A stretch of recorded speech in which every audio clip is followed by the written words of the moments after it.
Welcome to Spirits Podcast, a boozy dive into mythology, legends, and folklore. Every week, we pour a drink and learn about a new story from around the world. I'm Amanda.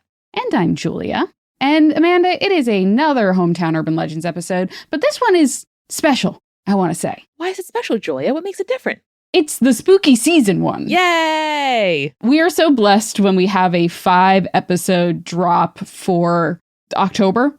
For spirits, like it truly is. When we have a 5 Wednesday October, I feel really blessed personally. Yes. So because we already had a bonus Urban Legends this month with Mayana, who is a fantastic guest, I wanted to give us an even chunkier Urban Legends episode because this is coming out the week of Halloween, Amanda. Exactly. Everyone needs even more spooky stories to get them to the end of the week, Friday, where they can then really indulge themselves in all the spooky things for Halloween. Julia, should we challenge the conspirators to listen to this episode in the most sort of aesthetically pleasing way possible, like while trick-or-treating or making mulled cider or watching the leaves fall? Yes, I think that you should listen to this episode in the spookiest setting you possibly can. Maybe you're waiting online for a haunted house. Maybe you are drinking mulled cider next to a fireplace while you watch the leaves fall outside of your window.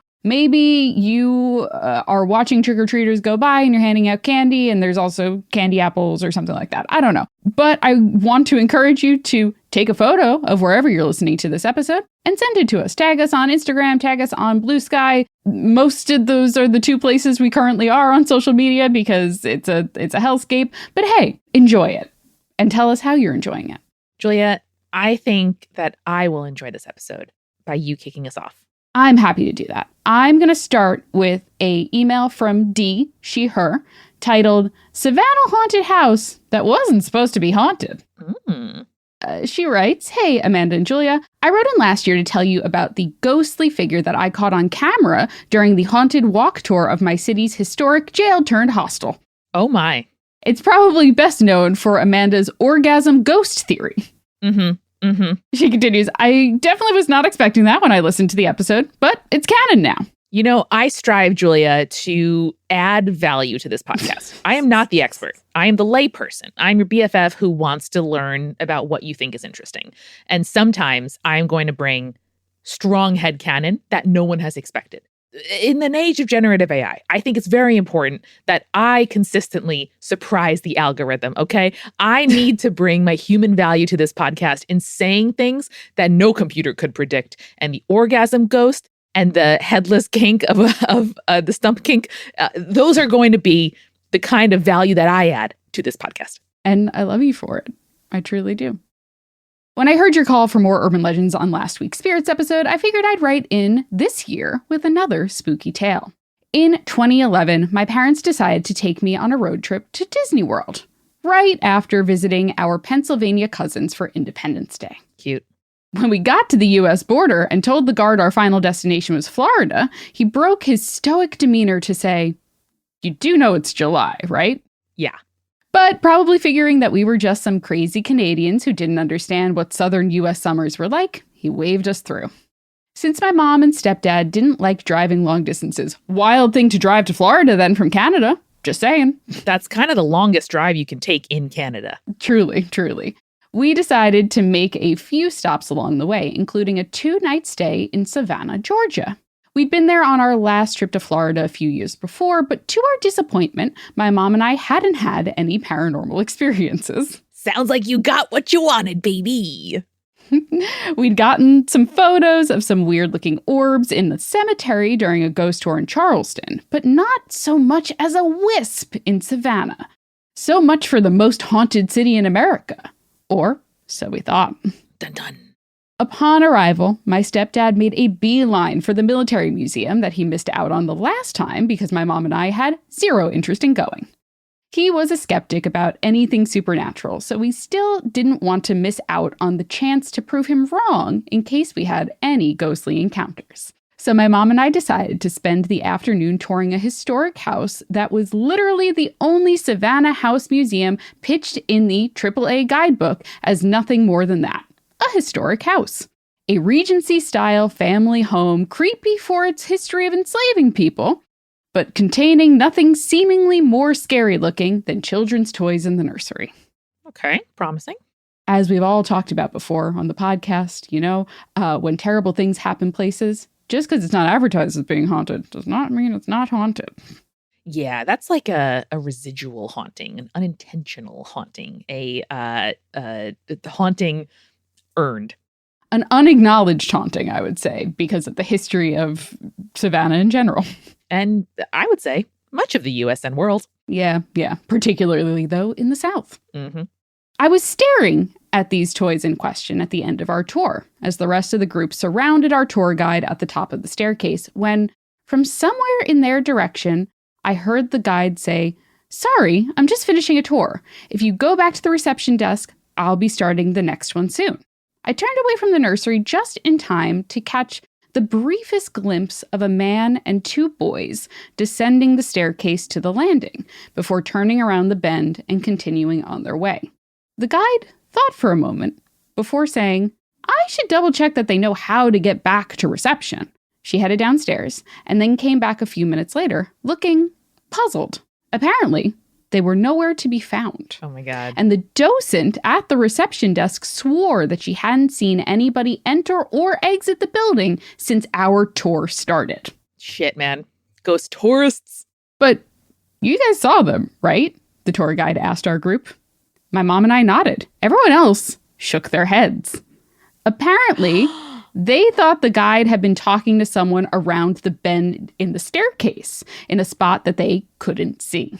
Oh, shit. Now, the guide hung back to talk to my mom and me as the rest of the group headed out, asking if we had noticed anything strange about the man and the boys.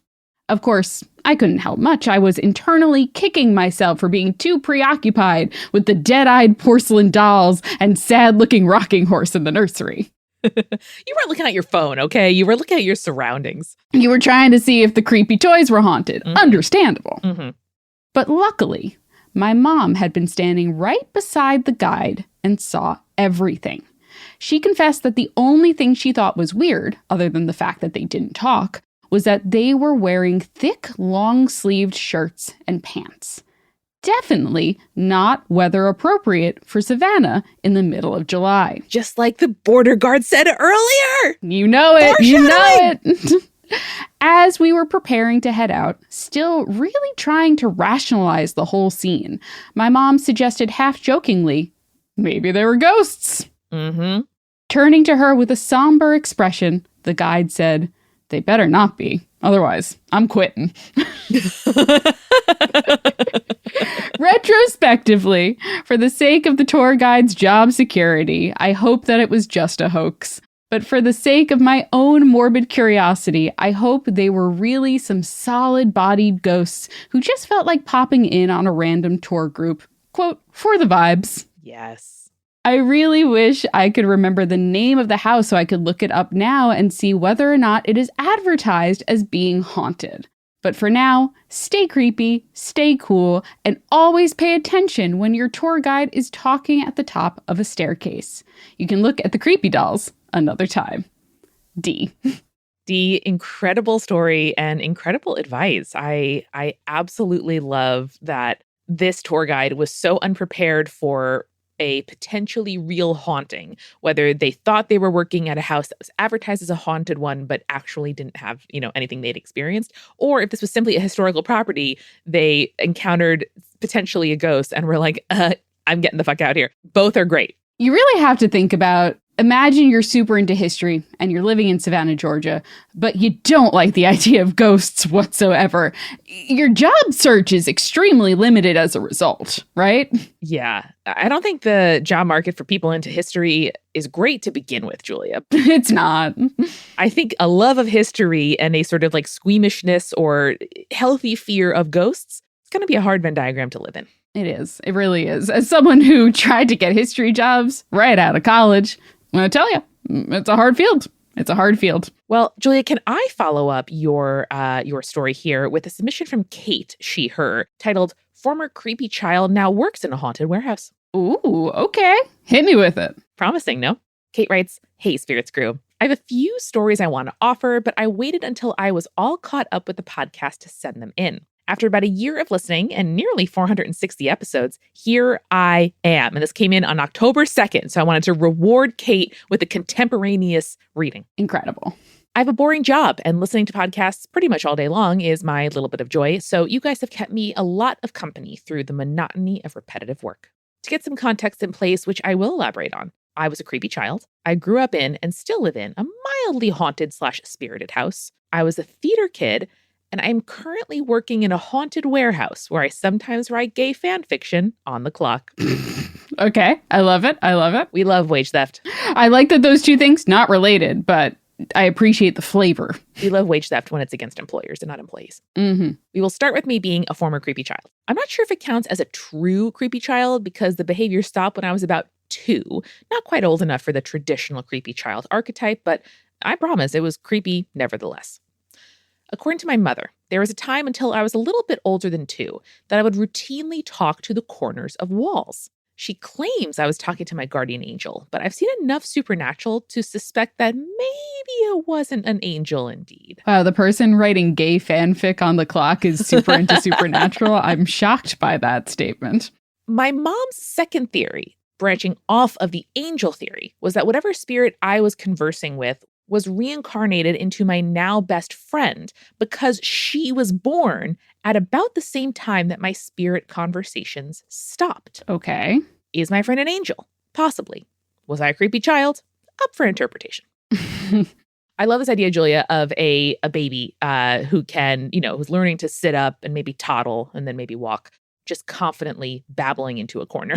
It's so much creepier than a cat looking into a corner or a dog like looking into, a skylight or a window and just kind of like barking at it. The baby is like, baby, your perception's the same as mine, y'all. Like, if not less. So what are you perceiving that I'm not? Yes. Or just like the idea too that babies are like, this is what people do when they're alone. They just go ba ba ba ba ba ba ba ba ba. Exactly. At no one. I guess in an age where kids see us talking into devices or Bluetooth headphones, that's less creepy than it was before. Yeah, that is true. That is true. So my house is mildly, likely, casually haunted. Sure. 2 points here. My mom experiences ghost scents in our house. Another one. Your favorite. For haunted smells, Julia. Amanda will never let haunted smells go, and I love that about you. No. We've always assumed that it's the ghost of the house's original and only other occupant before us. Sometimes she swears she smells cigars in the hallway, right around the door to what used to be the master bedroom, which is now her home office.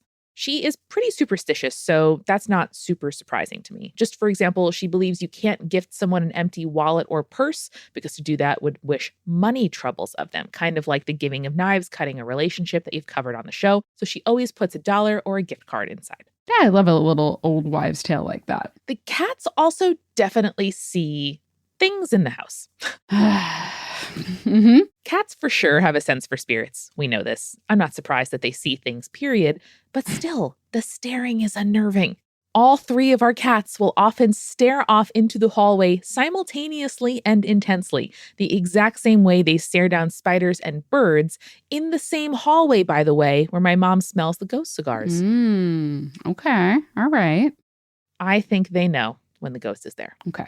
Anyway, if it is a ghost, he's chill. Doesn't cause any problems, just smokes cigars, and there are occasional cold spots when he moves around the house. I love that, but okay. Also, like my thought too about, and I don't want to detract from ghost scents because I don't, I would never take that away from you, Amanda. Thank you. But cigar and like smoke in particular, whether that is like cigarette, cigar, like if you had a smoker in a house that lived there for a long time before you moved in, sometimes that scent lingers, but also like sometimes it gets triggered by heat changes and stuff like that. And they did just say they get like cold spots and stuff like that. So that could be potentially something. I don't know why I'm trying to logic this away. You're offering an alternate interpretation, which is very valid. All right, fair enough. Fair enough. Not much context to give on being a theater kid, except that for us, we called the area under our school stage the dungeon. And Julia, ours, of course, was the pit, 1T. The pit. Our school had 5 different unconnected subfloors and basements. So giving a specific name to the one we were talking about was probably a good call. My particular theater class also did a pre-show good luck ritual where we'd hold hands, close our eyes, and, quote, carry the energy around the circle by squeezing each other's hands one by one, kind of like the wave in a stadium. Okay, sure. Basically, if the energy didn't make it back to the director, it was bad luck. This actually happened once when I was there. Someone lost a cue that night and came tumbling on stage late, only to run into me during the Act 1 finale. Whoops. Uh-oh. Yoinks. Just stay off stage at that point. I know, right? Now for the real story, and the reason I knew I had to write in. It's my haunted warehouse. Yeah. The ghost in the warehouse where I work is named Charlie. And I was told by my coworkers when I first started that he died when the building was still a canning factory. So Charlie's been there for a good 100 years. Yeah. Mostly, he just stands around creating cold spots, but has occasionally caused plugs to suddenly be loose, even though no cables were touched. Nothing too dangerous or concerning, more annoying. Okay. I thought the mild haunting would stop when the business moved to a new building across town. Charlie came with you guys. The new building also used to be a factory before we moved in, and the land is super marshy, so we have water problems. But there was no supernatural activity, at least for the first year. Listen, mold can do a lot of things to the human body and the brain. I'm just saying. If you have water problems, make sure you don't have also mold problems. Mm-hmm. Just to be clear, I even asked if anyone had died there. Okay. One of my coworkers had actually worked in the same building when it was rented by a previous company and said that she couldn't remember anything. And I want to note that this specific coworker is heavy into superstition, believes in ghosts. However, we were wrong. We were wrong that someone had died there, which means someone had died there? Question mark? A little over a year after we moved into this remodeled building, I encountered the footprints. Oh, no. Now, normally footprints are not a thing that freaks me out. This is a concrete warehouse floor, and the doors don't all have great seals on them, so water definitely gets in sometimes. Wet footprints, pretty normal to encounter. Okay. But these weren't normal footprints. I had walked one day through the warehouse from one end to the other, and there was absolutely nothing out of the ordinary. But when I returned, coming back the other way, that's when I saw them.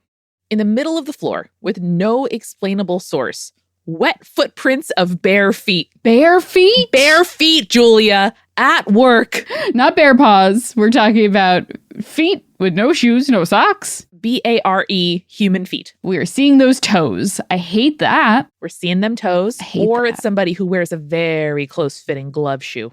Oh, also no. haunting. Also bad. Still bad. In this day and age, bad. So it took me a moment to kind of realize what I was seeing. It was raining, so I expected to see footprints, except they weren't shoe prints. They were bare feet. No, why? Why? Then I saw that there was no trail of prints extending to a door or a puddle. There were just two isolated rows of bare feet footprints. Two rows? One way and then the other across the floor before vanishing. I thought we were talking about there's two sets of footprints. They're both bare feet and wet. No. It's pretty bad, Julia. It's bad. It's not even like Jesus kind of took the person up into his arms and then there was two and then one. Like, no. I grabbed a coworker to be like, do you see these two? And she did. Okay. She wasn't too freaked out because we'd both already worked with Charlie, the previous ghost. Sure. I left work about an hour later, still pretty unsettled. In fact, a couple days later, it was still on my mind. So I told that same coworker who had worked in this building before about it. She still couldn't remember anything strange from her previous tenancy, but she said she wouldn't be surprised if there were spirits in this building. She also seemed delighted that I had the encounter, not the sort of fear or trepidation that I expected. No, because she's a creepy bitch too. That makes sense. Now, every time it rains, I look for the footprints. So far, I haven't seen anything, but she, because I do feel she's feminine, might just be a shy ghost waiting for the right time. Maybe. There have also been times when a motion-activated light in the middle of the warehouse flicks on, in that same area where she appeared the first time. Plastic sheets are blowing around like someone walked into an area when no physical person has walked through. Don't love that. And at this point, I want to know her name simply so I can stop referring to her as the ghost. She's not a bother, to be clear, just more of a companion in the more boring warehouse hours. I think you just have to give her a name, you know? I think so too. I think if no name is being provided, just provide one until an alternative arrives. Julia's middle name is Rose. That's a good name. That is like very old lady-y kind of. Yeah. And I think fairly ghostly. I think fairly ghostly. I like it. Mm-hmm. Just to conclude this section, the coworker who also saw the footprints and I have agreed the ghost is likely either a woman or a child based on the size of the footprints and the fact that she doesn't seem to make appearances when there are men in the warehouse, only around the two of us. Ah, okay. I love this. I vote Rose, but I think you and your colleague should decide on a name. I'm like, unfortunately getting drowning victim from wet footprints. And also the idea that she's not a fan of men being around. Like that's giving me La Llorona, drowned woman in white style stuff. Yeah, this used to be marshy, right? Like we're kind of, even though it's on the other side of town, maybe there's like a connection where houses are often built on like pillars or by docks for easy loading. Mm-hmm. Seems right to me. It also seems like the rebuild of this place was done poorly. Unsuccessful renovation. I'm going to say bad renovation. I'm with you. I think you should contact the construction agency that did that renovation and say, hey, bad job. And Julia, there's a bonus at the end here that I thought you'd particularly enjoy. Gimme. It's called The Pocket Dimension at the Met. Oh my goodness. Yes, I am very excited. It was Julia's birthday yesterday as we're recording, so this is my little birthday treat. Yay. A long time ago. You guys talked about, quote, the babes in the woods on an urban legend episode, number 29. The bathroom is a ghost. Wow, that's so long ago. Go on. When I heard the episode, I lost my absolute shit because this reminded me of something that happened when I was in high school. I've seen the babes in the woods. On the surface, this doesn't sound very concerning. The Met Museum has the sculpture on display, supposedly. However, I don't think it's actually there. Or if it is there, it's inconsistent and not on our plane of existence. Go on. So back in 2015, my school art class took a Saturday field trip to New York to see a few museums. A group of me and a few friends at the time were, quote, chaperoned by the art teacher rather than a volunteer parent. I use quotations in chaperoned because she just kind of let us loose once we were inside the museum and said, meet me back at the steps on time, have fun, and wandered off. Uh-oh. So 4 teenage girls were left to mind themselves. I don't remember too much about where specifically we went in the Met, except that we giggled at the naked Greek statues, like of course you do at 16, and the room with the sculptures. Classic. I remember the feeling I had, though, as I walked from one room to the next, that this room in particular was different, off somehow. As we started looking around, there was really only one work on display, a big sculpture in the middle of the room. It had no information plaque on it or even near it. As we circled it, whispering among ourselves, the museum guard at one of the room's entryways walked toward us and started talking with us about the sculpture. I don't remember everything he said, just that he was actually describing the Babe in the Woods story, something that I wouldn't be able to verify until later rediscovering it thanks to spirits. And he ended the story with, quote, they look like they're sleeping, but they're dead. And the bird, well, he's directing the funeral. Mm-hmm. Wild. Listen, I love that the security guard is also like, I know this story. I know about these dead children and the bird. I mean, listen, I'm sure he answers a lot of questions all day long about art. But wow, what a creepy ending. We thanked him for the information and left the room, all feeling fairly unsettled and confused. Except when we left the room, it wasn't into the section we thought we'd be in, and we got quite lost. At this point, we were pressed for time to meet back up with our art teacher, and we couldn't backtrack. So either none of the 4 of us has at all any sense of direction, or the room in the Met doesn't exist within the laws of this plane and spat us out kind of wherever it pleased. So yes, the sculpture is real. Yes, you can get it through the Met, but I think it exists in its own pocket dimension within the museum, guarded by an entity that looks like a museum security guard who lets patrons come and go as he pleases. I've not yet been back to try and find the sculpture again, though I do plan to. So if anybody can confirm or deny its presence on this plane, I would appreciate it. I love the Met in general. It is at sometimes very confusing museum because the layout, not every room leads to every other room is how I would describe it. And sometimes you're looking for something and they'll just move stuff around. Mm-hmm. Like I was looking for my girl Joan of Arc last time I was there, and they fully moved her, and I had no idea where to find her. So I had to wander around that European art wing for a long time until I found her again. Yeah, the floors are also inconsistent. So you can go like up a couple flights of stairs and then later find yourself on the ground floor and be like, wait, huh? Now, I will say, I was looking this up while you were telling the story, Amanda. According to the Met website, it is currently on display in Gallery 761, which is on the second floor of the American wing. And it is like in the center of the room sculpture, but it is like tucked in the back corner of the American wing, where it is next to one of the larger rooms, but is not connected to one of the larger rooms. Oh. So it is very possible to get very lost and not be able to find it. I will say, I will give credit where credit is due. It's not easily accessible.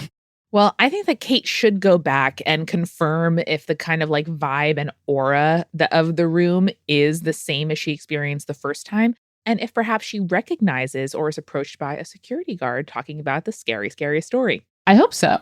For everyone's sake, for the people listening to this, for my sake, I want it to be true. This did also remind me, Julia, of the Met Museum used to be closed on Mondays for cleaning and is now open 7 days a week. Shout out. But while it was still closed, one of my coworkers worked at the Met. I was in college and we both worked at the theater at NYU, but her main job was interning in the framing department at the Met. Cool. And so she was like, oh, if you ever want to come by one day on a Monday, tell me. And I was like, yes, I do. Yes, I do. Yes, I do. Yes. I've never wanted anything more. She was older than me. I thought she was cool. And I was just like, I'm going to come. So I came one Monday and walked up to the clothes museum and said to the security guard, I'm Kate Lee's guest. And they let me in. And so I wandered around the museum. And then she's like, oh, meet me in my office. And then gave me a room number. It was like the gallery room that you just read, but then it had like more digits at the end. And so she's like, oh, yeah, go to this gallery room. I'll find you. And so I'm standing in a gallery room in, I think, also the American wing. And I'm just like waiting. And I was like, hey, I'm here. And then out of the wall, a hidden door opens. Cool. Like in between two paintings. So cool. In the room, it was like a gigantic room. Like obviously the gallery is huge. It's like 15-foot ceilings. The room was maybe like 50 feet deep by like 50 feet wide. And they just had hundreds and hundreds of like gilt gold frames hung on the walls in those big like like at a furniture store, they'll have rugs on like huge pieces of cardboard to like flip them like a book, like that. That's so cool. They were just like work tables with paintings and frames. And Kaylee was like, this is my office. It was basically the top 10 coolest moments of my life. That sounds incredible. Truly. That makes me so happy. Those are pocket dimensions that definitely do exist in the Met. Thank you, Kate. All right, Amanda, I have one more before we take our break, and it's a bit of a doozy. Are you ready for it? Ooh, I'm so ready. This is from Delaney, she, her, titled Psychic Powers, Disembodied Heads, and a Transforming Cat from Hell. Let's fucking go. Hi, spirits. I've spent the past 4 months marathoning the entire backlog, 9 years worth, 8 hours a day at work. So thank you for keeping me mostly sane. I found y'all through your episode about the goddess Isis on Queen's podcast. Yay! I thought to myself, damn, I'd love to be friends with women like this. Loved the show ever since, and am quite sad that I now have to listen at a regular pace. Oh, that makes me so happy. If any of this is read on the pod, I'm definitely going to share it with my mom, because she's my rock in what I am about to tell you. Oh. My family has always been a quote-unquote little spooky. My maternal great-grandma was known to be a psychic of sorts. She supposedly helped her local police find a missing person's body, as well as act as a quote-unquote consultant for cases. Oh my God. Can there be a TV show about her, please? I would love that. That would be great. This was back in the 1950s and 60s, so it's plausible. You know how the police worked back then. Not the best. Now, the quote-unquote sight has been passed down through her daughter, then my mom, now me. Julia, when you described your experiences of deja vu as remembering prophetic dreams, I knew exactly what you meant. I have those all the time, too. I'll dream of something very specific happening with no context. It could be the next day, or a week from now, or even years. But every dream eventually happens in real life. Now, if all of my dreams happened in real life, the world would be a crazy place. But I do love that you know what I'm talking about, where it's like, that's what that was. Got it. Mm-hmm. For example, when I was in middle school, I dreamt that I was talking to a strange woman dressed professionally. I could see the style of her hair, the jewelry, the color of her blouse. Years later, when I was 19, I had a job interview with that lady. Same outfit, same hair, everything. Damn. And I'll have the deja vu feeling suddenly, remembering the dream vividly, going, oh, duh, this makes sense now to myself. I've learned to write them down in case I can maybe use it to my advantage to be prepared, because finger guns, anxiety. All right, on to the creepy. When I was 4, my parents rented a house on the south side of Chicago. My first memories were made here. We only lived there for about a year, but you'll see why. My first moment of consciousness that I had as a person, I was getting tucked into my bed by my mom. I remember the softness of my Winnie the Pooh blankie, the book that my mom read to me, which was The Three Little Wolves and the Big Bad Pig. For those curious, highly recommend. The illustrations alone are delightful. I fell asleep, had a dream about ice cream, I think, and suddenly awoke with my head pounding. My room was dark, save for the nightlight. I didn't hear anything. Not the quiet hum of my ceiling fan, not the subtle creaking from my baby brother's swing that he used to sleep in, nor my dad's obnoxious snoring from across the hall. All I could hear was my heart racing, but no sound was in my ears. It was like they were stuffed with cotton, and my head hurt as if someone was squeezing it from both sides. I couldn't move, but was very aware of the feeling in my body. The mattress sank beside me, the same as when my mom sat there hours prior. The space was simultaneously empty, but also filled with a heavy presence. No, it's not your mom. It's not your mom. Fear took over my little body, knowing I was powerless to do anything. I couldn't even blink or call out, much less run to my parents' room for help. Above my face, maybe 6 inches away, a head appeared. It was a man. Clearly decomposed, greenish skin and dark holes where his eyes once sat. Oh, fuck. His lips were shredded, what remained of his blackened teeth poking through. The neck was separated by what was obviously a few blows, strips of flesh dangling. You saw this level of detail? Oh my God. And remember this level of detail too. I'm not sure how long this head hovered over me. The sparse, greasy hair moved, caught in a gentle breeze, the only way I could tell that time wasn't frozen. And then, after what felt like an eternity, his mouth opened. Wider, wider, until his jaw unhinged. Inside was pure darkness, a black hole sucking in all light. The face ever so slowly inched closer, a mere breath away. Overwhelming rot filled my nose. Smell haunting, Julia. Doesn't that take it to the next level? It does. And then it was gone. Nope. Mm-mm. Ugh. The floating head, the depression on my bed, yet the awful stench remained until we opened the windows the next morning. But hey, smell is creepy. I agree, Amanda. Same brain. You're welcome. You're welcome. Damn. Sometime the next day, I walked into the kitchen to hear my dad talking to my mom about the really scary nightmare he had last night. I caught the words, floating head. Pause. Scream internally. I told him I had the same one. I'll never forget how wide his eyes went when I described it. Yeah, dude. That was the first hug from him I can remember. To be fair, this is also like one of the first memories she said she ever had. So I hope you're not chronically underhugged, but also I love that your dad was like, come here. I don't know. That's terrifying. I hate that. I hate that. Days later, my mom screamed from the basement. She ran upstairs, slammed the door shut, threw the laundry basket on the floor, and yelled, "Nope!" My dad and I raced down there, bumping into walls and me tripping at least once along the way. Ladies, conspirators, let me tell you all. It's a content warning for bugs. Just letting you know. The entire unfinished basement, walls, ceiling, floor, support beams, was absolutely covered in ladybugs. Oh. Reds, oranges, yellows, ladybugs just squirming. We could not see an inch of concrete. We could not see the laundry machines. The illusion was so strong. Oh my God. The illusion? That's what she said. The illusion. Was this a curse from the floating head? Did we invoke a nature spirit by putting my mom's flowers in a vase? I'll never know because we moved soon after that. Okay, wait. I have a million follow-up questions about what happened here.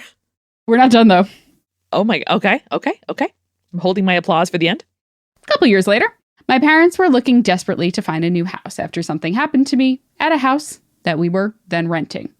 A little bit of a content warning plus a PSA from Delaney here. It is never too early to educate your children about consent.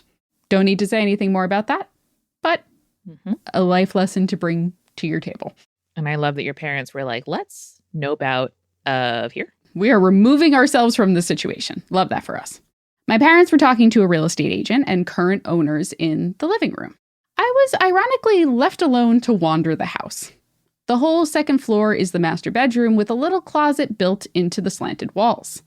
The little closet in the slanted walls of the upstairs bedroom, always haunted. I'm just going to say that outright, always haunted. Mm-hmm. Always haunted. When I moved into the place I'm living now, there are knee walls, which is what my mom calls them. That's what we're talking about, Amanda, and they're terrifying. Yeah. So one of them I opened up and confirmed that it is just has like an HVAC unit, like the air conditioning compressor. Okay. The other one is in my bedroom and it is painted shut. So it's just going to stay that way. Yeah. No, you don't need to open it. I don't know what's in there. There's like an 800-pound bookshelf in front of it. So that's just going to stay right there. No one can crawl out, and that's the important part. Crawl out? Crawl out? I said what I said. Let's move on. All right. So, little closet built into the slanted walls. I opened the sliding wood door, got in, curled up into the fetal position. This felt safe. I needed safe. Yeah. A shadow passed over me just outside the closet. I looked up and I saw a boy about my age. Oh, it's their son, I thought to myself. Sorry, I can go downstairs if I need to, I told him, sitting up. He looked at me blankly, then smirked. With all of his strength, he slammed the door shut and held it. Oh. I was thrust into darkness. Now the closet wasn't my safe space, but my prison. Memories rushed over me, forcing my throat shut, tears flowing from my eyes. I tried and could not slide open the door. I screamed for my mom. I heard footsteps crashing up the stairs and the door flying open. My mom saw me, fell to her knees, and held me while I cried. The comforting of the parents is probably, the most heartwarming part of the story. Very scary otherwise. I know. I want to give your parents a hug. Yeah. I managed to get the words boy out. We went downstairs to a very concerned group of adults. My mom asked the owners if they had a son, and if so, she needed to speak with him now. Right now. Mm-hmm. They looked at each other with a mix of emotions, then at my parents with poker faces. No, we don't have a son. Not anymore. He passed last year. Yeah. Oh, God. The next line, Amanda, you're going to scream at. We bought the house and still live there. Okay. So, informed consent is very important. And I think if you know what you're getting into, and it sounds like both families are in different kinds of tragedies and need new environments, maybe this is a sort of like two folks in recovery and healing can help each other. Maybe. And if the presence is one you know about and can understand, I won't judge these folks for doing what they did. That said, can't fucking believe you still live there. The next line is, choices were non-existent. Taxes are high. We'd love to move if we could afford it. Yeah. Well, how's it been? I haven't seen the boy again. Okay. I think he followed his parents to their next home, thankfully. Side note, the amount of closets I was trapped in my lifetime is hilarious, both physical and metaphorical. Very funny and solidarity. I appreciate that he made himself known, because it sounds like, again, that's a particularly, you don't want that to be a surprise later. and undoing a house purchase, very hard, from what I understand. So I want to believe that this is a sweet spirit that kind of just caught you off guard, but I am very glad that nothing has stuck around in this particular home. I have, however, seen another entity here. Motherfuck. Fast forward, I'm now 10. I'm in the basement, the playroom for me and my two brothers. I'm setting up my Fisher-Price castle set, one of the best ways to pass time for an undiagnosed autistic kid, in my opinion. Yep. Setting up armies, but never going through battle. Planning storylines for my Barbies, but never acting them out. Sorting Halloween candy by types and colors. All signs my parents somehow missed. I'm setting up the king in his throne with his squire ready to carry out his silly whims.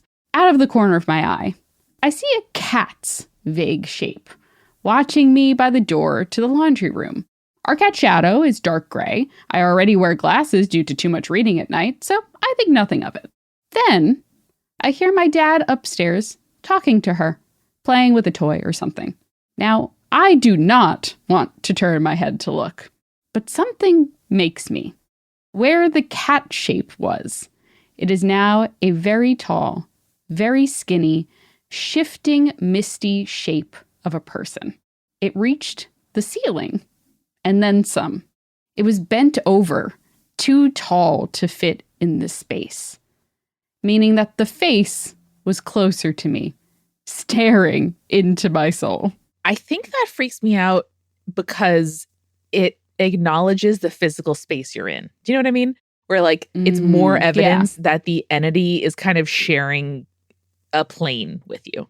Mm-hmm. Because it is interacting with this space enough that it's like, oh, I can't be in the ceiling. I have to be below the ceiling. Yes. I stared back, again, too afraid to move or blink. This thing felt malicious. The drone of the dishwasher just up the stairs disappeared. I couldn't hear my dad laughing or the frenzied pitter-patter of the cat playing. The heating in the vents stopped, as did the furnace on the other side of the door. Air did not exist for me to breathe. As I'm staring up at this being, it takes a step towards me, pauses, tilts its head a fraction, another step, tilts it back the other way, step, lifts one arm, stretched out towards me, step. It is now between me and the stairs, so I couldn't even run if I tried. Step, step. Sweat drips down my back, needles prick my legs, adrenaline floods my system. I swallow over and over. Step. The hand is one step away from being able to touch me. I, instinctively, shut my eyes, using whatever childlike belief I had to imagine it gone.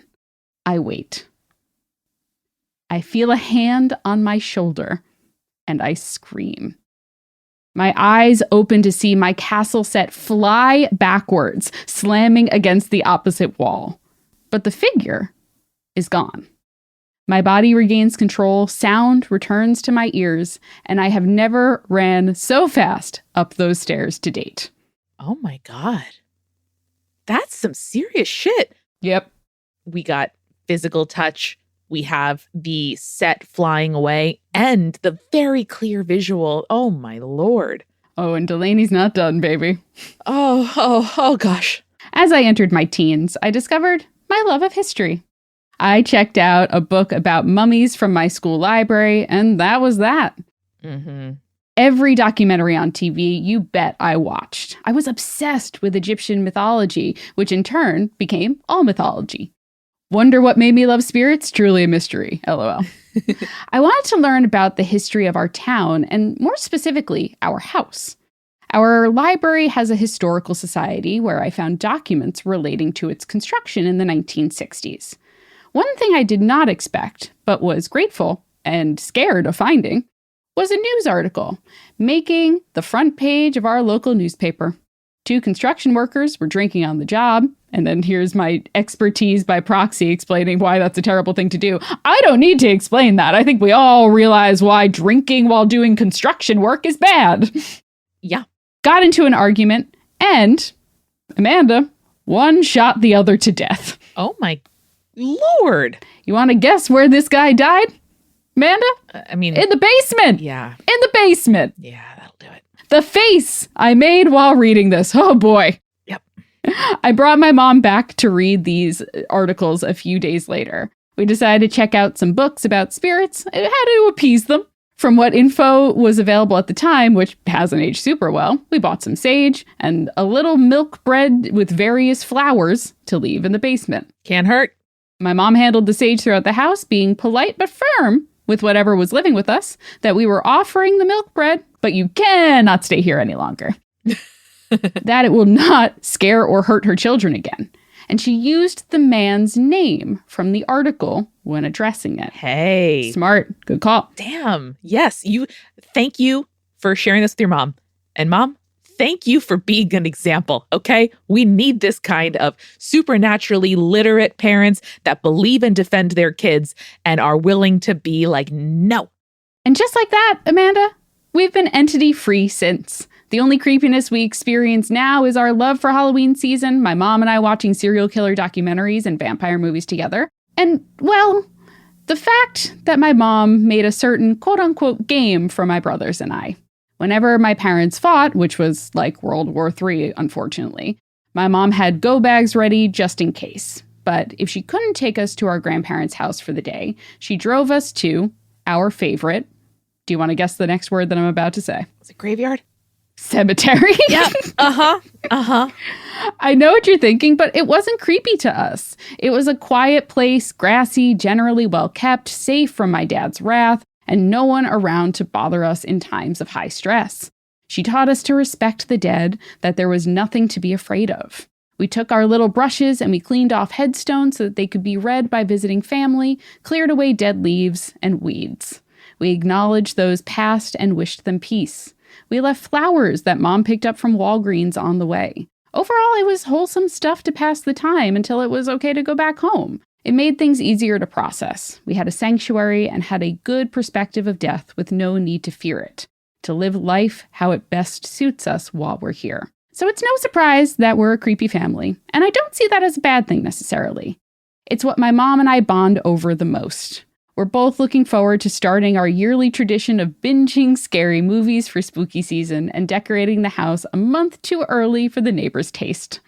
I am just a spooky girl from a spooky family. This has gone on far too long. Apologies. Writer's nerves is a hell of a drug. But I know better than to ask if you want more stories, so I'll write in again eventually to include my dad's life-changing experience with the infamously sexy Mothman, the little footprints in the dust, and various other goodies. Bless you if you liked my ramblings from the past. I just wanted to write in for so long, but made it my mission to finish the marathon first. Stay creepy, stay cool, later saters, Delaney. Delaney, this was absolutely epic. Thank you so much. Your mom sounds incredible. My grandma would take us to graveyards sometimes to do like charcoal rubbings of headstones. Similarly, like clean up graves that had not been tended to recently. And I think it is lovely. And you have friends in us. We don't think that's creepy at all. Hell yeah. I love it so much. Thank you so much, Delaney. Amanda, I need a breather after that one. How about we grab our refill before we finish things up? Let's do it, Jules. Hey, this is Julia, and welcome to The Refill. First things first, we are having a sale over on Patreon. It is our Halloween sale running now until November 5th, and you can get, right now, 25% off your first month or the full year. It's very exciting. I'm really stoked. So you can use code Halloween25 to get 25% off your first month or first year of our Patreon. And I'm telling you, we have some great rewards over at Patreon. I tell you about them every week, but stuff like ad-free episodes, bonus Urban Legends episodes, so much more. Go check it out. That is patreon.com/spiritspodcast. And shout out to our newest patron, Paul Henry. He joins the rank of our supporting producer level patrons like Alicia, Hannah, Scott, Anne, Matthew, Rico, like Lily, and Will. And of course, our legend level patrons. Audra, Bex, Chibi Yokai, Michael, Morgan H., Captain Jonathan Malachi Cosmos, Sarah, and Beam Me Up Scotty. So again, if you are at all interested in trying out our Patreon, now is a great time during this week only. From now until November 5th, use code Halloween25 for 25% off your first month or the year. And hey, it's Halloween season, and something that I find scary is tech.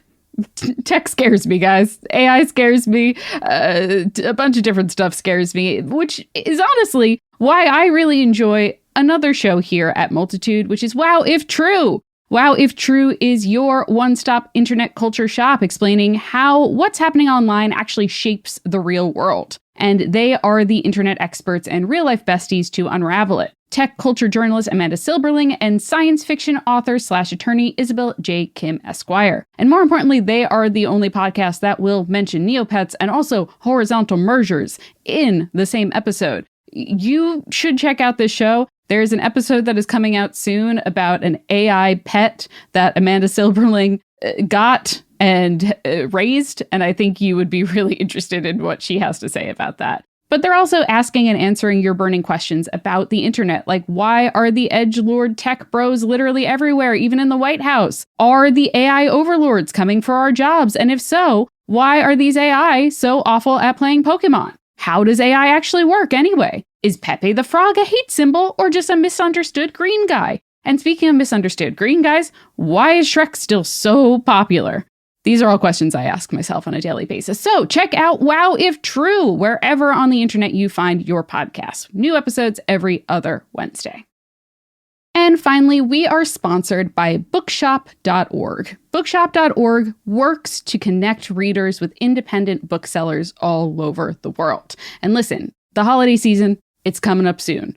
If you're planning on buying some books for the loved ones in your life, bookshop.org is the place to do that. They believe local bookstores are essential community hubs that foster culture, curiosity, and a love of reading, and they are committed to helping them thrive. So every purchase on the site financially supports independent bookstores. Here's how it works. You visit bookshop.org, you find a local bookstore page, and then you select the bookstore that you want to support. And even if you don't choose a store, you'll contribute to their profit-sharing pool that helps all bookstores. Your order will be filled directly by their distributor, and then the full profit from your purchase will be sent to the bookstore that you select. And then they donate profits directly to those bookstores. Bookshop.org, we love them. And if you are planning on purchasing some books in the near future, you can use our code SPIRITS to get 10% off. That is code SPIRITS at bookshop.org to get 10% off. And hey, thank you for supporting small businesses, especially independent booksellers. And now, let's get back to the show.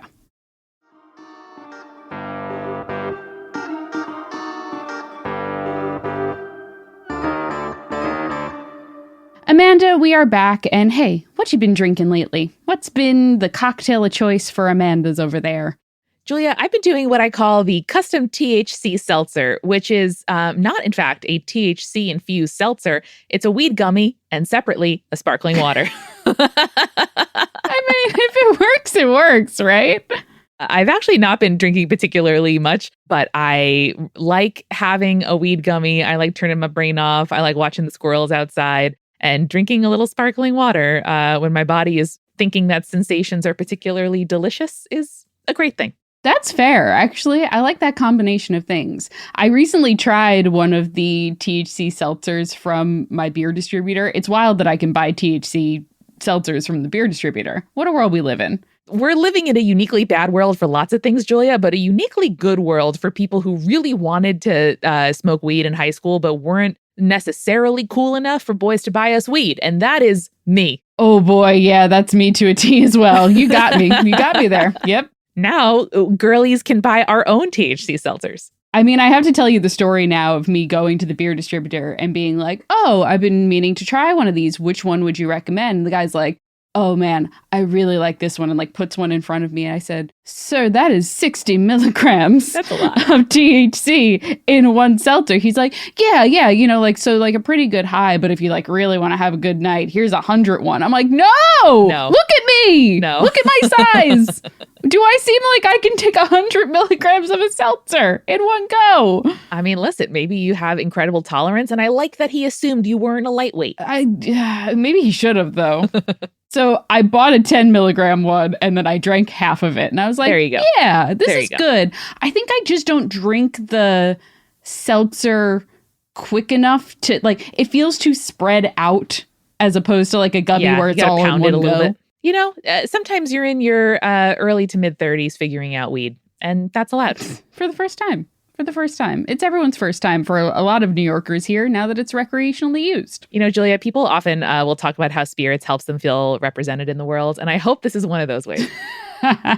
Me too. But what have you been drinking recently, apart from your THC seltzer experiment? I mean, it is pumpkin beer season, so I am always a huge fan of the Pumpkin from Southern Tier Brewery. That is one of the best in general pumpkin beers, and the fact that it's 8.6%, I'm like, I can have one of these and just be done for the day, which is kind of fantastic. So I like that. And I also, for the first time, tried the Dogfish Head pumpkin beer and very much enjoyed that one as well. It's very good. It's a little bit more brown ale forward as opposed to the sort of crisp ones that you can often get.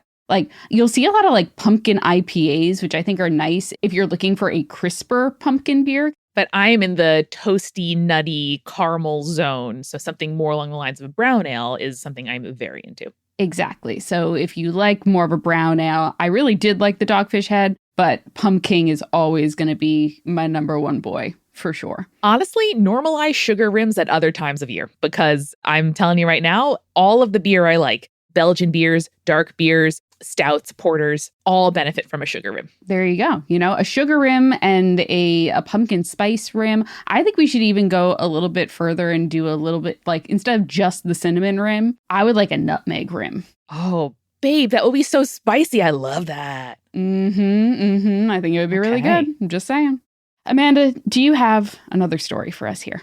I do, Julia, and it wouldn't be an extra special Hometown Urban Legends episode without a note from Ma Winchester. Yeah, back again. Our close personal friend, aka somebody I've hugged in real life. Ma writes, "Hey girls, sorry it's been a while since I told you a story, but I left you on a bit of a cliff, if I remember correctly. Don't worry, I always have more stories to tell. I'm actually writing this from Gettysburg, Pennsylvania, so after this weekend, I may in fact have even more to add to the list. But for now, I wanted to tell you about how I found out that my daughter Katie could communicate with spirits and the most unusual happy birthday message I ever received." All right, I'm into it. I discovered that Katie had the ability to communicate with spirits almost 11 years ago. At that time, she was living at home, and we had a family room set up in the basement, which was absolutely lovely in the summer since being underground made it feel air-conditioned. Because cooler, the heat rises. Sure. Which, by the way, I'm enjoying now that we're in the cool part of the year, because my house is very, very hot in the summertime. But I'm like, oh, it's so toasty in the winter.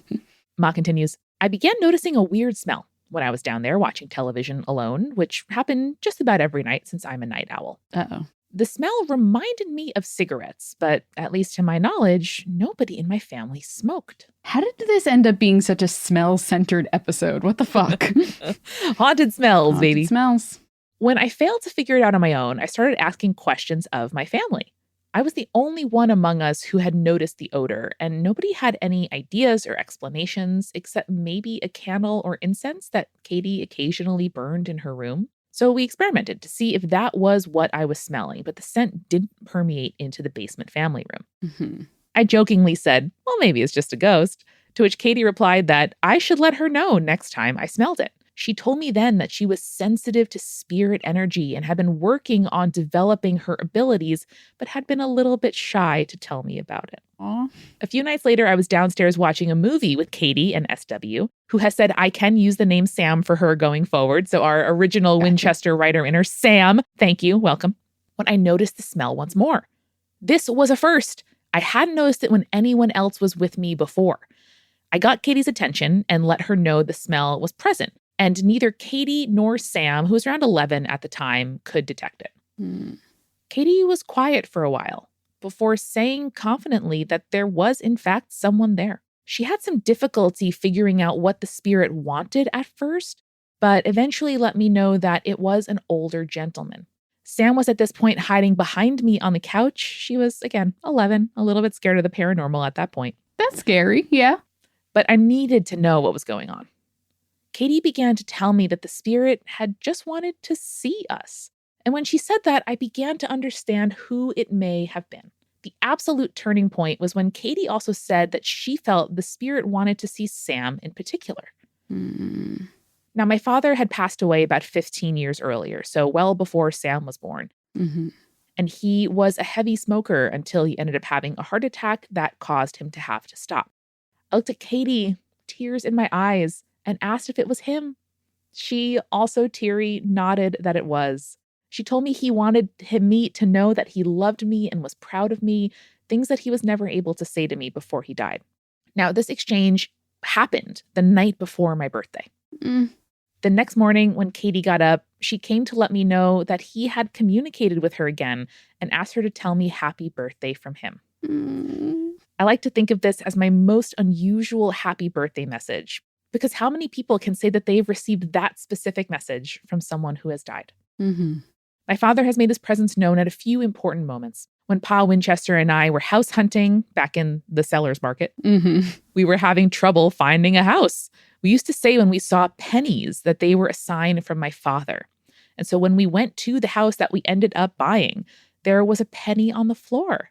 And after our offer was accepted, Pa Winchester went back to the house with the realtor, and the penny was somehow still there in the exact same position. Whoa. With permission, he brought that penny to me, and I have it framed with a picture of my father to remind me of his sign. That's so sweet. I also have a picture that was taken at Katie's college graduation of my then infant granddaughter. In the picture, there is a swirl of mist around her, though nothing was there visible to me when I took the picture. What the hell? And it wasn't present in other pictures taken at the very same time. And oh, do you remember Sam's, quote, invisible visitor, Mortz, from the Winchester Creepy Kids story? I do remember Mortz, and I said that's a weird name and I don't like it. I'm pretty sure Mortz was my father trying to have some fun with the granddaughter who was born after he passed. Coming up with a name like Mortz, which is so close to so many translations of the word death, is absolutely something he would have done. Yeah, I don't like that. After all, he did name his cats things like Beelzebub, Banshee, and Lucifer. Oh, come on. With love, Ma Winchester. P.S. I get giddy every time you shout me out, and I would absolutely be down for a lunch with you two, Mother Goose, and Kathy. Let's go. One day. Julia, there is, in fact, the image of this adorable baby in a floral headband. Oh my God, there is weird fog. It is a pretty distinctive fog. It's not like a smear. It's not a cloud. It's a little fog in front of a very cute baby. Yeah. Like my instinct is like, oh, maybe it was a smudge or something like that, but it is like very distinct in shape is how I would describe it. You can see the light interacting with the stuff. Yeah. And if that smudge wasn't on other photos taken at the same time, I don't know. Seems like Grandpa Mort. Okay, Amanda, are we ready for one last story before we wrap things up? I am, Julia, and it's been so nice to do this Halloween double feature with you. I hope people are enjoying it. Me too. Okay. This is from Dr. Martin, they, he, titled Below the Ravine. May I just say, let's go, they, he, doctor. Let's go.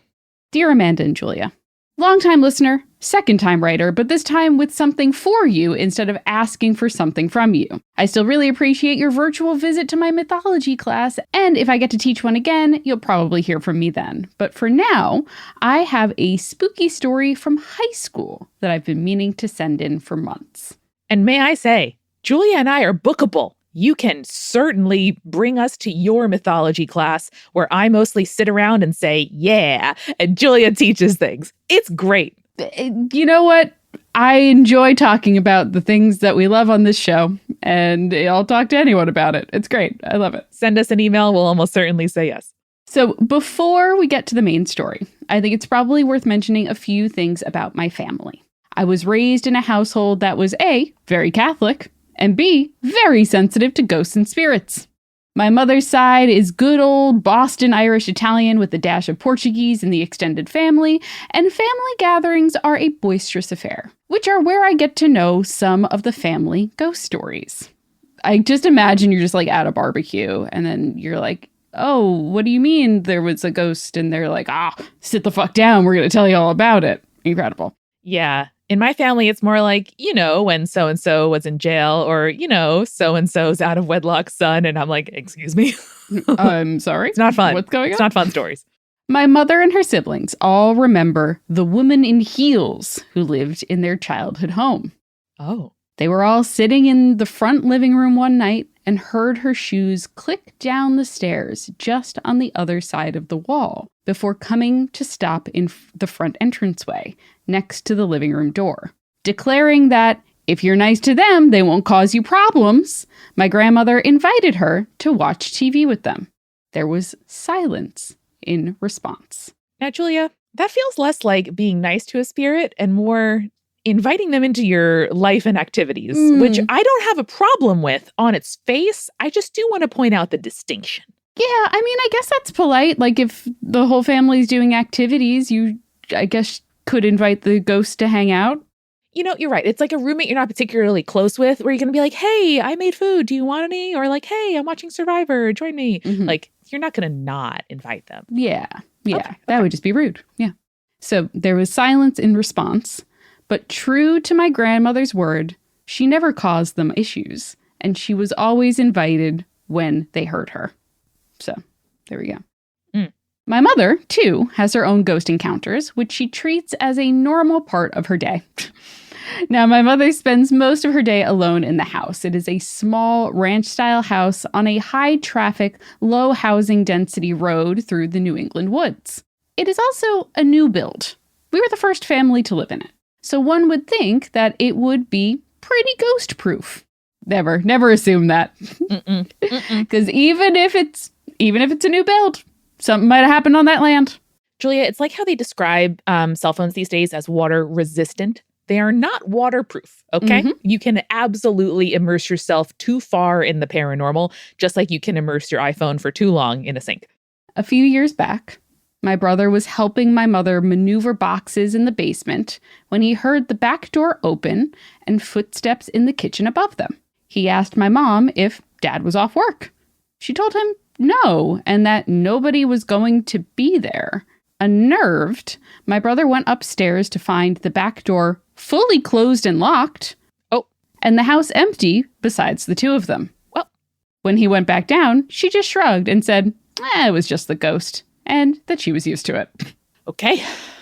All this to say that nobody in the family has been surprised to learn that I have encountered my own ghosts, especially in my days at boarding school. Boarding school just instantly haunted. Incredibly, indelibly, inherently haunted. Great.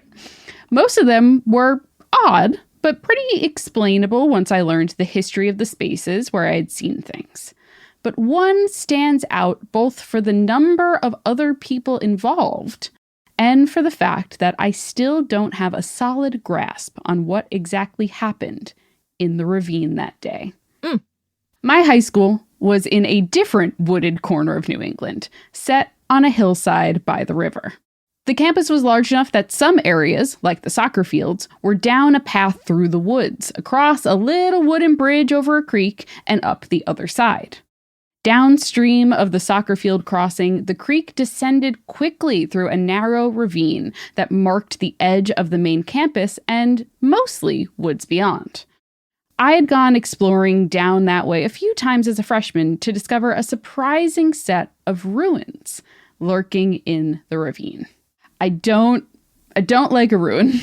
I mean, like, I do like a ruin, but for the sake of stories where we're talking about hometown urban legends, I don't like a ruin one bit.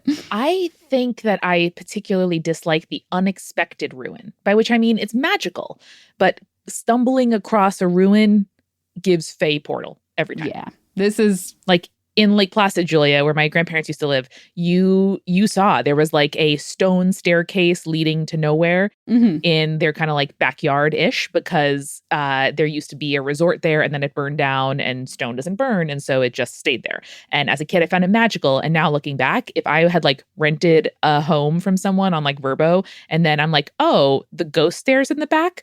I mean, I might choose the rental because of that, but I sure would treat it with some amount of like respect. Yeah, I think there's a certain aspect of like, if you know the history of the area, you're like, oh, that's the old water tower, sure. Yeah. But if you have no context for it at all, you're like, what the fuck happened here? The first section I spotted was an L-shaped wall, the last section standing of a creekside structure. No mushrooms, thankfully. It was maybe 3 feet wide on either part and was about as tall as I was at the time, so just under 5 feet. There was an old electrical box helping to keep that section still standing, and you could see where the part of the wall had once held a window casing. The wood was dark and moss covered it, and it stood just over the remains of a small concrete dam that no longer served any functional purpose without whatever had once been able to cap it off and slow the water. Continuing downstream, there were the rectangular foundations of some much larger building, with a row of brick columns that no longer supported anything above them, and heaps of corrugated tin roofing strewn across the bottom a few feet below. As I walked, balancing on the lip of what I think might have been a long-abandoned power plant, I looked up the ravine toward campus and saw a building that, by general standards, was quite dilapidated, but by comparison to the surroundings, that was much more intact. It was built into the hill, its once white walls now spray painted where they weren't dirt covered. Its entrance nothing but a rectangular opening with a door lying flat on the ground behind it. There's something about the door like still existing there but not being an actual barrier that is scary. I circled the building at a distance, climbing up the side of the ravine until I was standing over it and could see right through the enormous hole in the roof and to the enormous eyes. White paint on a black background that stood out among the chaos of other colors.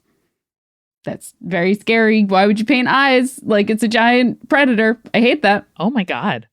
Some empty cans let me know that this building still saw the occasional person. I love that. But I followed the implicit gaze of the spray-painted eyes to notice the last structure I had walked right past and missed. Back on the other side of the stream, past the yawning foundation and the last standing walls by the dam, there was a concrete trapezoid, almost camouflaged into the hillside. Okay, of all the shapes you could have said, trapezoid is not one I was expecting. No, me either. I was like, okay, grain silo, squarish barn, like pillar. No. Not a trapezoid. And in the middle of it, Amanda, a square hole with nothing but darkness visible beyond, going straight back into the hill. Now, I am not team ignorance. I am team find a buddy. I did not approach the hole that day. In fact, it was several trips later before I decided to do so. I don't know why, but I just kept coming back to this strange little lost collection of buildings. I didn't always plan it, but some days when I was at the dining hall, I just had the urge to take a little detour out behind the old garages turned maintenance buildings and down to the ravine. On one trip, odd noises coming from the empty foundations led me to getting help for a dog that had fallen in. Amazing. That's so good. You saved a dog. Aww. Other than being hungry, it was fine. Don't worry. But it wasn't until the fall of my sophomore year that I got the feeling that something was amiss with the spot. Julia, tell me why my brain interpreted that sentence as the downfall of the sophomore year. And I was like, oh, what happens? Uh-oh. Well, we'll see. I had been at a birthday party for a new friend I had met during soccer tryout week, who had just started as a freshman that year and was also the child of 2 teachers who lived just off campus. Now, I was one of the few non-freshmen there, so when the birthday girl asked me what people wanted to do, since video games were getting repetitive and couldn't handle all of us at once anyway, I asked who had found the ravine yet. Now imagine being the cool, upperclassman at this party being like, so all you freshmen, do you know about the haunted ravine yet? And this is autumn, Julia. This is a few weeks into freshman They've only year. been this there is so long. Exactly right timing. Oh, God, so good. Nobody had. And my friend, who had grown up on campus, demanded to be introduced to this space that she had never been to before. So that's wild, too, is like, this girl grew up on campus. She's a freshman at the school, and she's never heard of the ravine? Yeah. She's never heard of the ravine? Either it was sort of like hidden enough that it really feels like a find, or her entire life happened not to have come across it, in which either case, it's magical. Yeah, it's spooky either way. Dream birthday. I'm sorry I didn't introduce you to a ravine with ruins this year for yours, Julia. It's okay. I'll work on that for next year. So the 7 of us trundled across campus over to the wooden bridge and took the longer scenic walk down the ravine instead of going the shorter way from the dining hall. The vibes were off from the moment we got close. Oh. Whether there had been a storm or something, I'm not sure, but part of the L-shaped walls had come down since the last time I had visited. Oh. Even though going had been my idea, I started to feel nervous about being there. I took us down closer to the stream itself and was heading toward the open foundation when I noticed someone pull back into the shack on the hill, out of sight. No! I signaled for people to quiet down, but didn't say why, and went forward a few steps, keeping the stream between me and the shack. There you go. That's a mythology professor in the making. Only the birthday girl and one other friend kept walking with me. When we got across from the entryway, I could see to the back of the room where the roof was collapsed, and there was no sign of anyone. But I couldn't shake the feeling that they were just lurking on the sides of the door. The other friend suddenly tapped my shoulder to point up to the other side of the ravine, where she swore she had just seen someone but couldn't explain where they'd gone. The birthday girl was panicked and said that she felt like we were being watched. We were standing in a little circle, alternately trying to calm each other down and spooking ourselves by reaffirming what we thought we were seeing and feeling when we heard the scream. Oh, no. The other friends had drifted up the hill while we weren't looking, and now 3 of them were beside the concrete trapezoid in the hill. It took me a moment to realize that the 4th was now clinging to the tree roots by the square hole, with her arms and head still outside of it. 2 of the people there sprang into action, grabbing her arms and helping to pull her up from the ground. They were able to get her just outside on the ground where she sat down, shaking. She couldn't or wouldn't explain why she had had the urge to know what was down there, even less why her tool of choice was her entire body. It's giving House of Leaves, impossible to resist, going into the void. No. It was only when she was mostly in and realized she wasn't feeling water or ground or anything but emptiness below her that logic kicked in and she started panicking about how little grasp she had on the ground around her. We went to help her to her feet. On the way up, her foot slipped on a loose stone and she slid towards the hole again. The 2 holding her kept her from going in, but we all paused to listen for the stone to hit whatever was at the bottom.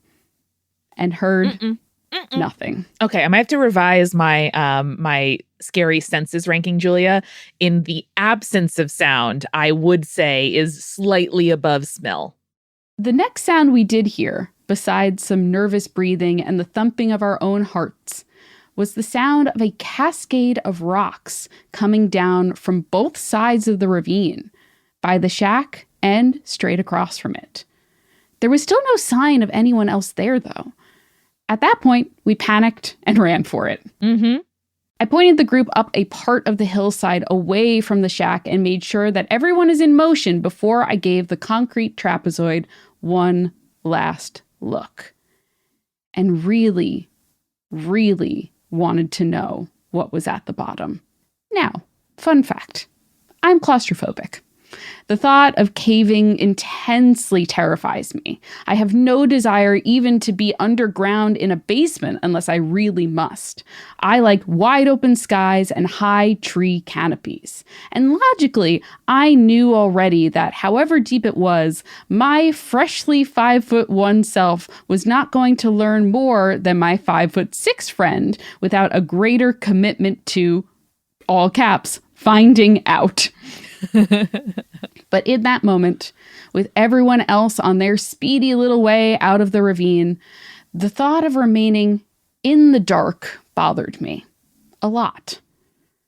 A hand on my wrist snapped me out of the thought as the birthday girl dragged me in the direction that I had been urging everyone else to go.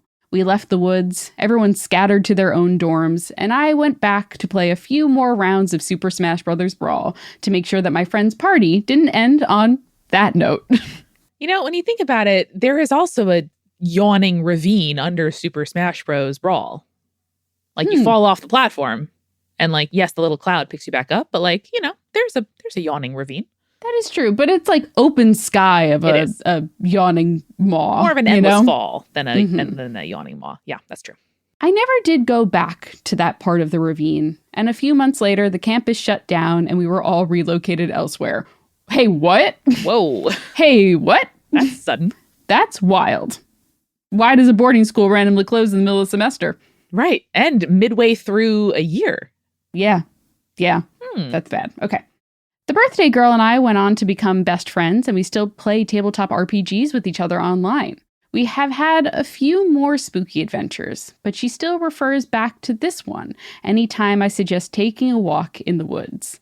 Or the time with the bees, but that wasn't just supernatural, it was just so many bees.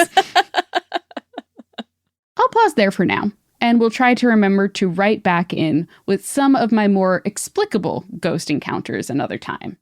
In the meantime, I will do my best to stay cool when things get creepy. Sincerely, Dr. Martin. Dr. Martin, what a friend.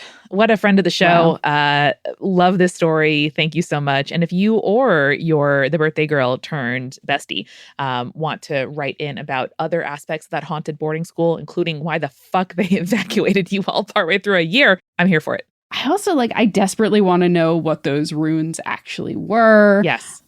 I don't know if I want to say I want to go to there, but I am curious. I am curious. And listen, I have a car now and Julia's trying to do more traveling. So we will experience your hauntings, particularly in the Northeast US, upon invitation. Okay? If we can drive there. We're going to go there. Mm-hmm. Let me say North Carolina to Maine. And I would go as west as Western PA. And if we ever go on tour again, hey, we could always make some trips. Well, thank you, Dr. Martin, and I'm glad you're well.